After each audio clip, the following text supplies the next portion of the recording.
তো ফসল ভালো হয়েছে বুঝছো তা আমার জমিতে বলে ইয়াসুর সিম লাগছিল তোর যদি ধেয়ে আসছি কি অবস্থা? এই যে মাতুব্বার সাহেব, এইটা আপনার জমি, আসো সিম লাগাইছেন।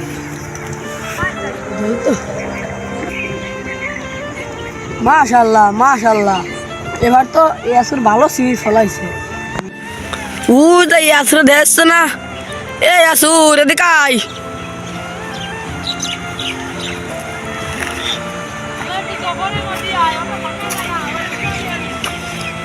আরে মাতুব্বার সাহেব যে সিম তো ভালো হয়েছে, সিম ভাঙ্গে হাতে বেসবি নে। হ্যাঁ মাতুব্বার সাহেব, এখন ওই নিকা বলে ছোট ছোট রয়েছে তো সামনে আটে ভাঙবো, এটা দিয়ে ইসির আটে নিতে গঙ্গারামপুরে। তা সিম যদি ভাঙ্গিস তোমার বাড়ি থেকে যদি আসিস দেই তো সিম কিরম খাই দেখা না। আচ্ছা মাতুব্বার সাহেব, আমি বাংলাদেশে আপনার বাড়ি 2 কেজি দেশ পানে। তা থাক আমরা যাই, আয়। আচ্ছা যান, আর সিম আপনার বাড়ি ফাটাই দিবানি। মাতুব্বার সাহেব, আপনার কাছ থেকে 10,000 টাকা লিস্ট নিয়ে ও এত টাকা সিম ফলাইছে। আসলেও তো এটা তো আমি আগে ভাগে দেইনি। মাতুব্বার সাহেব, এমন সময় আছে, জমিটা দিয়ে এই আসর তো 1 বছর না হলে জমি ফেরত দেবে না। সেটা আপনার দেয়া লাগতেছে না, আপনার লোকজন আছে, আমি বেজায় দিচ্ছি। এই আসুর বাড়ি যাবি নে, মেলায় তো কাজ করেছিস। হ্যাঁ যাবো ভাই, চল যা আছে কালকে এসে করবানি।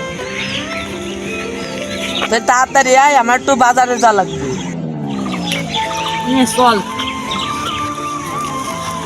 তাই এবার কি লাভ হবে না? আগের বার তো লোকসান হয়েছিল, তোর তো সব জমি মার গেছিল। হ্যাঁ ভাই, আগের বার লোকসান হয়ে গেছে, আর শনিবার দিন আপনার নিবানি ভাই, জন নিবা। আচ্ছা ভাই, আসবানের সমস্যা নেই।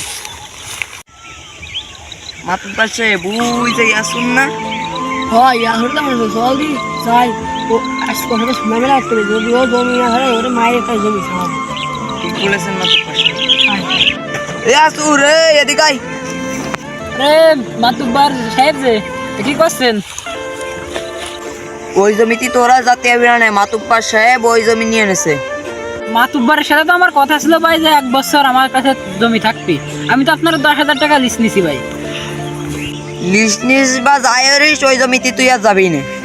তো ভাই আমার তো মাতুব্বারের সাথে এই কথা ছিল না ভাই, আমার মাতুব্বারের সাথে কথা ছিল যে আমি 1 বছর জমি রাখবো, আর ওই জমিতে জঙ্গল ছিল আবার যাবো। আমি ভাই কত কষ্ট করেছি, আবার আমি সিম ক্ষেত করেছি। আমি ভাই এখন যদি ছেড়ে দিই আমার তো মাথায় বাড়ি হয়ে যাবে। আমি আগের বাজার আমি অনেক টাকা খরচ করে সিম ক্ষেত করেছি, আমি মার খাইছি। তা ওই যে ঘিউ ফিরা না, তুই কি জমি ছাড়বি না কেমন অন্য ব্যবস্থা নেবো? না মাতুব্বার সাহেব, আমি জমি ছাড়তে পারবো না। কি বলি তুই ছাড়বি না?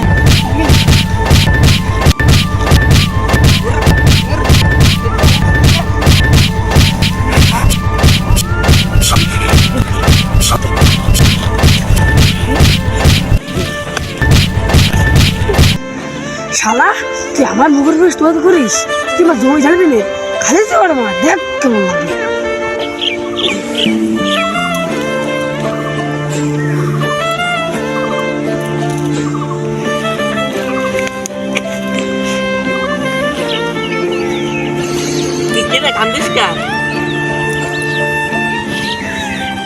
তোর ভাই আমি মাতুব্বারের কাছ থেকে জমি নিছি, 10,000 টাকা দিয়ে নিস ভাই। সেই জমিতে আমি সিম ফলাইছি, মাতুব্বার আমার এখন ওই জমিতে নিতে দেবে।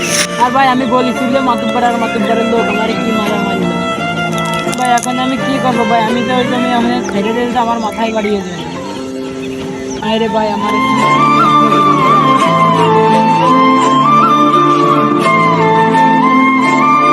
আসলেই এমনটা কেন শুধু গরিবদের পরেই হয়? সমাজে কি এমনও কিছু মাতুব্বার নেতাকতা আছে বলে কি গরিবরা না খেতে পেয়ে মারা যাবে? আসলেই দুনিয়াটা এমনই হয়ে গেছে, যার ক্ষমতা আছে তার সবই আছে, যার ক্ষমতা নেই তার কিছুই নেই। চলেন না একটু গিয়ে তাদের পাশে দাঁড়াই। আর ভিডিওটি ভালো লাগলে প্লিজ একটি লাইক দিয়ে সাবস্ক্রাইব করে রাখবেন।